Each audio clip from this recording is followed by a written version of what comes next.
Welcome to the Ultimate Sports Podcast. Today is Friday, August 23rd, 2019. Today I'm going to recap yesterday's baseball games, look ahead to today's games, NFL preseason, look back on last night's games, and look ahead to tonight and the rest of these weekend's games. Little League World Series, talk about what's to come there. Week 0 picks with 2 games tomorrow to kick off the college football season, and my best bet of the day. All right, we'll start in baseball. We'll go over the results from yesterday first. Red Sox over the Royals, 5-4 in 10 innings on a walk-off hit by Brock Holt, as that was the makeup game that was suspended in extra innings, so the Red Sox came in a half game in the wild card standings.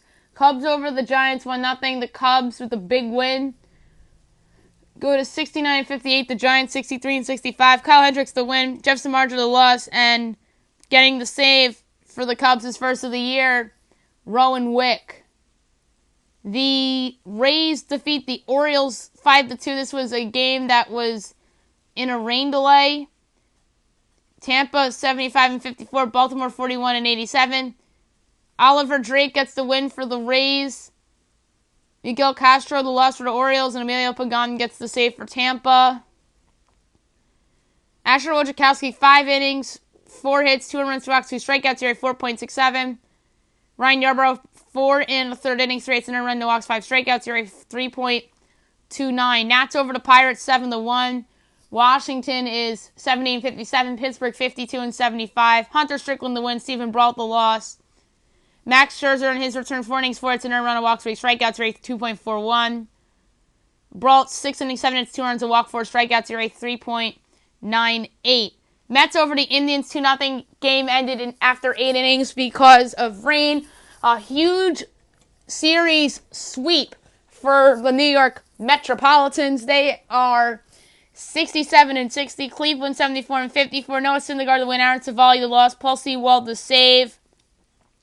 Noah Syndergaard was sensational for the Mets. He's really turned his season around. 6 innings, 2 hits, no runs, no walks, 5 strikeouts, ERA 3.71. Aaron Savali, 5 2/3 innings, 4 hits, 2 runs, no walks, 3 strikeouts, ERA 1.82. Braves over the Marlins 3-2. The Braves are 77-52. Miami 45-81. Mark Melancon the win. Ryan Stanek the loss. Soroka, 7 innings, 5 hits, 2 runs, no walks, 5 strikeouts, ERA 2.41. Alcantara, 7 innings, 3 hits, no runs, 2 walks, 7 strikeouts, ERA 4.15. By the way, this game ended on a walk-off single by Ronald Acuna Jr. Cards over the Rockies, 6-5. A good win for the Cardinals. 68-58 on the year. Colorado's 58-70. Daniel Ponce de Leon gets the win Dominic Leone gets the win for the Cardinals. I thought it was Daniel Ponce de Leon because I saw the Leon in a D. It made me think that, but my bad. Dominic Leone gets the win for the Cardinals. Getting the loss for the Rockies, Yency Almonte, and Carlos Martinez has become the Cardinals closer. He gets the save. Miles Mikolas started for the Cardinals. 6 innings, 5 hits, 5 runs, no walks, 3 strikeouts, ERA 4.43. Herman Marquez, 6 innings, 6 hits, 4 runs, 2 walks, 4 strikeouts, ERA 4.76. Astros over the Tigers, 6-3. Good bounce back win for Houston after losing yesterday. Houston's 82-47. Detroit 38-87. Garrett Cole the win in his return off the injured list. Jordan Zimmerman the loss. Roberto Osuna gets the save. It's funny that Jordan Zimmerman has 1 win all year. Garrett Cole, 7 innings, 2 hits, no runs, a walk, 4 strikeouts. 12 strikeouts. What am I saying? ERA 2.75. Jordan Zimmerman, 5 innings, 3 hits, 2 runs, a walk, 4 strikeouts, ERA 6.48. White Sox over the Rangers, 6-1. The White Sox are 58-69. Texas is 63-66. Ross Dwitweiler the win. Ariel Gerardo the loss. Dwitweiler pitched well. 6 innings, 3 hits, and a run, no walks, 8 strikeouts, ERA 5.51. Gerardo, the dreaded complete game loss. 8 innings, 10 hits, 6 runs, a walk, 2 strikeouts, ERA 5.48. Athletics over the Yankees, 5-3. The A's get the 3-game sweep over the Bronx Bombers. Oakland is 74-53. New York is 83-46. Tanner Roark the win. Masahiro Tanaka the loss. Joakim Soria the save. Roark was very good. 6 2/3 innings. 7 hits, 2 runs, no walks, 7 strikeouts, ERA 2.63. He's been great since coming over in the trade. I think that's just a great fit for him in a bigger ballpark. Masahiro Tanaka, 6 innings, 8 hits, 5 runs, 2 walks, 5 strikeouts, 4.68. He ate up some innings for the Yankees, even though he didn't pitch well. Luis Sessa out of the bullpen ate up some innings for the Yankees too, although he actually held Oakland to 0 runs, so that gave the Yankees a chance to come back and potentially make this a game. Gleyber Torres had 2 home runs, by the way. That guy is an absolute monster for New York, and he's emerging as a franchise player for the Yankees this year. Dodgers over the Blue Jays 3-2. Walk-off RBI single by Kiki Hernandez. Best team in baseball, 85-44 on the year. Toronto, 52-78. Getting the win for the Dodgers, Casey Sadler. He came over in that trade with Tampa Bay. Derek Law, the loss. Blown save 2. Kenta Maeda with the quality start, 6 innings, 4 hits, 2 runs, a walk, 9 strikeouts, ERA 4.19. Jacob Wazapaka did very well too. 7 innings, 1 hit, no runs, a walk, 5 strikeouts, 3.63. Maybe he's a keeper for Toronto long term, but we'll save that for another day. Today's games at 2:20, you have the Nationals at the Cubs from Wrigley Field, a huge series. I don't think it's a playoff preview because I think that the Atlanta Braves ultimately win that division, but it's not out of the realm of possibility if the Cubs upset the Braves in round 1, the Nationals upset the Dodgers, that this could be an NLCS, but I highly doubt it. But anyway, Anibal Sanchez against John Lester in that game. 7 o'clock, Reds Pirates. Anthony DeSclafani and Mitch Keller. Rays Orioles. Trevor Richards and going for the O's, Ty Block. Braves Mets from Citi Field, another big series to see if the Mets can put themselves in a good spot. Mike Foltynewicz and Jacob deGrom. So you got your ace going for the Mets tonight. Royals Indians. Jacob Junis and Zach Plesac. Marlins Phillies from Miami, by the way. Vince Velasquez and Hector Noesi. Angels Astros. Jose Suarez, the opener against Zach Greinke. Greinke's been great as an Astro. Diamondbacks Brewers. Merrill Kelly and Jordan Lyles. That's 8 o'clock. Rangers White Sox, also an 8 o'clock game. Lance Lynn against Dylan Cease. Tigers Twins. Drew Verhagen and Jose Barrios. Rockies Cardinals at 8:15. Peter Lambert and Jack Flaherty. Red Sox Padres at 10 o'clock. Eduardo Rodriguez against Chris Paddock. Yankees Dodgers, that's a huge series out in Los Angeles. You got James Paxton and Haejin Ryu. And Blue Jays Mariners, you got Trent Thornton against Justice Sheffield, who's making his first career big league start. NFL preseason, week 3. You had 6 games yesterday. Giants over the Bengals, 25-23. Daniel Jones, again, looked very good for the Giants. 9 of 11, 141 yards. Ryan Finley looked good for Cincinnati. 14 of 20, 155 yards. Meanwhile, these two teams' respective starters, Eli Manning, 4 for 8, 41 yards, and Andy Dalton, 7 of 10, 104 yards, and a touchdown pass. Redskins over the Falcons, 19-7. Case Keenum, 9 for 14, 101 yards. Matt Ryan, 9 for 14, 74 yards. Dwayne Haskins, 7 for 13, 74 yards. Patriots over the Panthers, 10-3. Jared Stidham, 15 of 19, 134 yards. Will Grier, 4 for 8 for 44 yards. Cam Newton, 4 for 6, 30 yards. And then he was removed from the game and was spotted in a walking boot. That's not a good sign for the Panthers. But if I'm the Panthers, I just rest him up for the start of the regular season. Maybe he'll be back for week 1. He should be, but we really don't know. And then Tom Brady saw some time too, 8 for 12, 75 yards. I'm surprised that Brady got to see time. He normally doesn't really play in the preseason. Ravens over the Eagles, 26-15. Lamar Jackson continues. Actually, no, Lamar didn't even play. That's interesting. Josh McCown, 17 of 20, 492 yards and 2 touchdown passes. He looked very good. And Trace McSorley, 19 of 28, 203 yards and 2 touchdown passes. So no Lamar in that game, so that was a mistake on my part, and obviously no Carson Wentz this preseason. Raiders over the Packers 22-21. No Aaron Rodgers in this game. Getting the start was Deshaun Kaiser, 4 of 7, 24 yards and an interception. He stunk. Meanwhile, Tim Boyle shined for the Packers, 16 of 25, 191 yards and 2 touchdowns. Nate Peterman, 23 of 37, 210 yards, 2 touchdowns. Mike Glennon, 4 for 9 for Oakland. So you didn't see Derek Carr in that game in Winnipeg. That, by the way, they played on an 80-yard field, essentially. Dolphins over the Jaguars, 22-7. Ryan Fitzpatrick, 12 for 18, 126 yards. Josh Rosen, 5 for 7, 59 yards. He hasn't really been good this preseason. Nick Foles, 6 for 10, 48 yards, a touchdown and a pick. Gardner Minshew, 17 of 27, 141 yards. No touchdowns, no picks. So, tonight we have 2 games. 7:30, the Browns and the Buccaneers. Maybe you'll see Baker Mayfield and Odell Beckham Jr. Maybe we won't. You never know.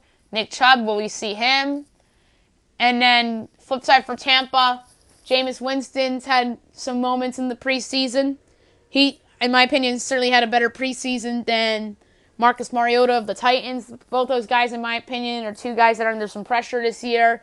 Unless if they underperform, those could be 2 teams that could be looking at quarterbacks in the 2020 draft, such as Tua Tagovailoa and Jake Fromm and Justin Herbert and my podcast guest for today, Nick Costos' boy, KJ Costello. Bills-Lions, 8 o'clock CBS. Josh Allen has had some moments in the preseason. He's looked very good. And for the Lions, will we see Matt Stafford and Kerryon Johnson? And will we see some of their key pieces on defense? We'll see. So, 2 things to look out for in that game are the play of the quarterbacks in both those games, by the way. And on CBS, I'm interested to see who's on the call. I'm going to say it's Ian Eagle and wouldn't rule out Tony Romo. I just don't think Jim Nantz does preseason games. He normally focuses on golf in the summertime. So I think we'll see Ian Eagle on the call tonight for CBS. And then Saturday, NFL Network, 1 o'clock, Cardinals, Vikings. Kyler Murray, how does he look in his dress rehearsal game after sucking against the Raiders on the preseason edition of Monday Night Football? Vikings, Kirk Cousins looked solid in his first preseason action against the Seahawks. So we'll see how long those teams let their starters play for. Texans, Cowboys on Saturday night from Dallas. Will we see Dak Prescott again? I know we saw him twice. Maybe we'll see him again a third time. Obviously, we won't see Ezekiel Elliott. We'll see if we see Amari Cooper or any of their key players on the fence. Meanwhile, for Houston, Nick Costos is down on them. I actually think that the Texans are still a playoff team, although I don't think they'll win their division. Or they at least should be a playoff team. Deshaun Watson we'll probably see in this game. Maybe we'll see DeAndre Hopkins. Maybe we'll see J.J. Watt.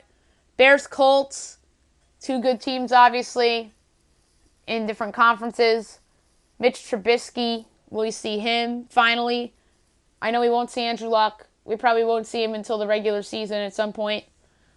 So Jacoby Brissett, it's his time to shine in terms of a backup quarterback, and maybe he's a trade piece for Indy eventually down the road. So he has an opportunity here to show us some stuff. And you have the Saints and the Jets from MetLife Stadium Saturday night. Drew Brees, will he play? Will Kamara play? Will Thomas play? Sam Darnold's been good in the preseason. We see Le'Veon Bell. 49ers, Chiefs. The 49ers are interesting. Jimmy Garoppolo sucked in the preseason game against the Broncos, but his backups were pretty good in C.J. Beathard and Nick Mullins.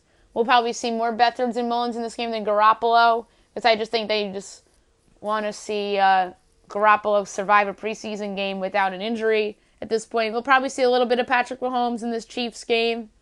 He's great, obviously. And I don't think we'll see him very long.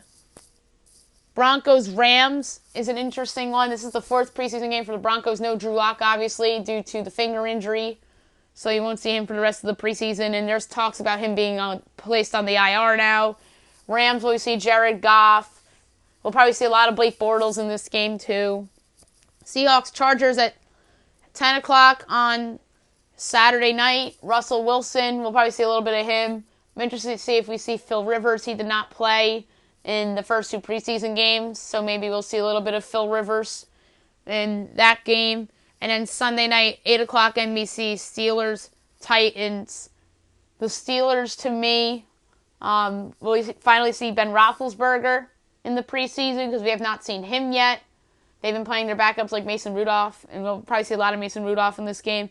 Marcus Mariota has been erratic in the preseason. I'm sure he'll be their week one starter for sure, barring an injury. But he's just been a little erratic in the preseason. Meanwhile, Ryan Tannehill's actually had a solid preseason for Tennessee. So we'll probably see a lot of him and a lot of Mason Rudolph in that game. Little League World Series. That concludes this weekend. The two results from yesterday, you had Croatia defeat South Korea by a score of 5-3 as Croatia moves on to play Japan in the International Championship. And then you had Louisiana blow out Virginia 10-0 in 5 innings. That's an impressive win for Louisiana. So there goes my Virginia pick. All right. So the two games, 12:30, ABC. We have Croatia. We have Japan. Carl Ravitch on the call with David Ross, Kyle Peterson, and probably Tim Kurkjian doing sideline reporting in this one, I assume, because he's been there throughout the Little League World Series, so I believe it's those four calling both games. Japan's the best international team. They tend to be the best international team every year.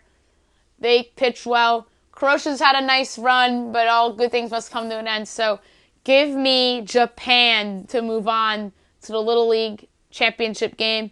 And then you have Louisiana and Hawaii, 3:30 ABC. These two teams hooked up earlier in the tournament. Hawaii won. And Louisiana has been awfully impressive. And this is a tough call for me. And these are probably the best two teams from the United States. I probably overrated that Virginia team a little bit after a really good performance they had. And obviously Hawaii beat New Jersey, so did Louisiana. So that makes the New Jersey team look a little bit better that these two teams are the two teams representing the United States in the U.S. Championship game. Tough call for me, but I like Hawaii. I think they're the better team. They're more talented. And I think that's going to be the better of the two games. I think that Louisiana has a legit chance to win. And these are going to be two very entertaining games tomorrow afternoon. And then my projected championship game, Japan against Hawaii. It's going to be a fun game. Obviously, those same four guys on the call, Carl Ravitch, Kyle Peterson, David Ross, Tim Kurkjian. I think we'll see Hawaii win this Little League World Series. They're the best team left of the four. And I would not be surprised if Japan won. I would not be surprised if Louisiana won. I think Croatia is the worst of the four teams. So I think any of the two U.S. teams or Japan is your Little League World Series champion. Although I would not be flabbergasted at all if Croatia ends up upsetting Japan, because Croatia surprised me in this tournament, and they have some talent too, but I just like Japan's talent better. So we'll revisit this on Monday as we will obviously go through all the results from this. Tomorrow begins the unofficial start to the 2019 college football season. Week 0, 2 games on the slate. The first game on the slate, you have number 8 ranked Florida Gators against the Miami Hurricanes, 7 o'clock, ESPN. You have your top announcing team on the call, Chris Fowler, Kirk Herbstreit, with Maria Taylor on the sidelines. This is going to be an interesting game. In-state rivals going head-to-head. Both of these teams, I think, are going to be solid throughout the year. I think it's a bigger game for Miami than it is for Florida, because if Miami wins, then that gives the ACC a big advantage in terms of challengers for Clemson. So I think this is a big opportunity for the Hurricanes to come out and make a statement to the country. I think that they're a good, young, solid team. They have the freshman Williams starting for them at quarterback. I think that was the right call by new head coach Manny Diaz. So that's going to be something to watch. And obviously Felipe Franks from Florida is their starting quarterback for the Gators. I'm a big fan of Dan Mullen as a head coach. And Nick Costos made an interesting point earlier on my podcast. He said that Mississippi State would have been better last year if Dan Mullen didn't leave. And I agree with him. I'm a big, big Dan Mullen fan. But I'm not convinced that the Gators are going to be an elite team in college football this season. The line dropped to 7, unfortunately. I really liked it much better at 7.5. But I'm going to take the Hurricanes against the spread in this game. But I'm going to take the Gators straight up to win. I just think that they have the more talent on defense. Actually, both teams have inexperienced offensive lines, but betting on the freshman quarterback is a little risky. I think it's a close game, low-scoring game, so a solid play here, in theory, would be the under, which the over-under is currently at 46, and it opened at 50.5. I don't even know if I even like the under anymore because I thought it was at 48, but it's at 46. So I'm not in love with the under at all in this game.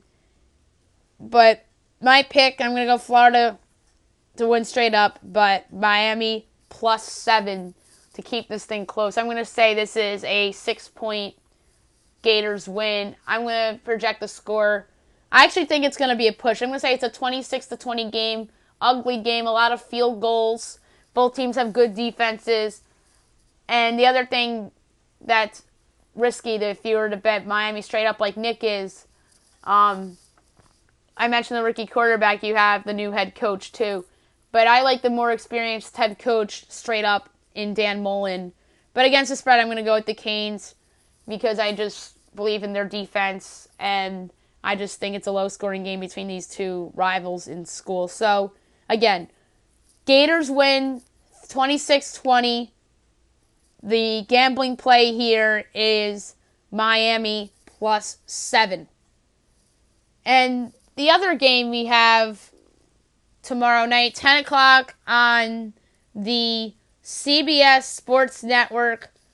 On the call of this game will be Carter Blackburn, Aaron Taylor, Rick Nuccio, and Jenny Dell. Arizona at Hawaii from Honolulu. So that's going to be a very interesting game. Arizona, as we speak right now, is currently a 11-point favorite at Hawaii. The over-under is 73.5. Wow. I was not expecting the over-under to be that high. I thought it would be somewhere in the 60s, like a 67, but it's at 73. I do think that this is going to be a high-scoring affair between these two teams. And like I mentioned before, Arizona is favored by 11. Like I said, a very hard call. I think Hawaii might hang around a little bit. I think the over, I think that's just it got a teeny bit too high. I'm going to take the Wildcats to win and cover. And I'm going to be kicking myself if Arizona wins by a score of like 55-56. Or I'm sorry, 55-46 Arizona win. I'm going to be kicking myself if that's the case, because obviously that would mean Hawaii would cover and it would go over. Or if it was like 55-44, I'd be kicking myself too, because that's a push and an over. But I'm going to take a bit of a risk here and go Arizona -11. They'll win this game. I'm going to say they win by a score of 49-34.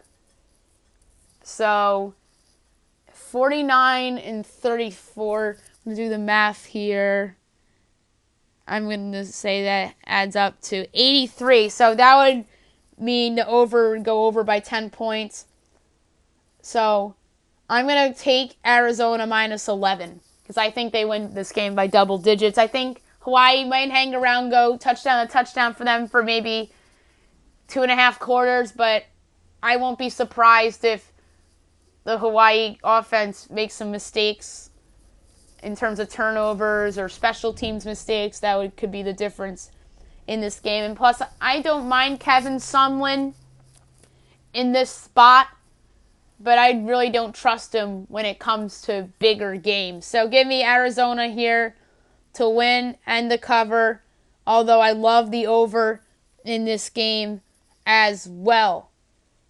All right, best bet of the day brought to you by FanDuel.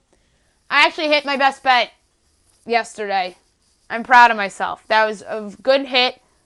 I took the Cubs, the Dodgers, the Astros, the Nationals, the Braves, and the Rays on a moneyline parlay, and I hit it. So that was my first best bet win in a couple of weeks, because some of these baseball favorites have fallen short a couple times.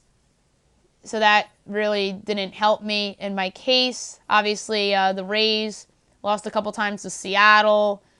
The Astros lost to the Tigers.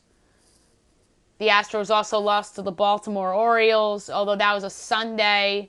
But if I did best bet, I certainly would have included Verlander and the Astros in Baltimore. That would have been a loss. There's been a couple times I took the Brewers as a big favorite this year, and they came back to bite me. Minnesota, Yankees with the wrong starting pitcher on the bump normally would cost me. But without further ado, here we go. I'm going to take the Rays again on the road at Baltimore. Ty Black just stinks. I'm going to take the Mets against the Braves. I don't feel super about that pick at all. I'm going to go with the Indians and Zach Plesac. I'm just can't stand Jacob Junis, and the Royals stink offensively. So I'm going to take the Indians.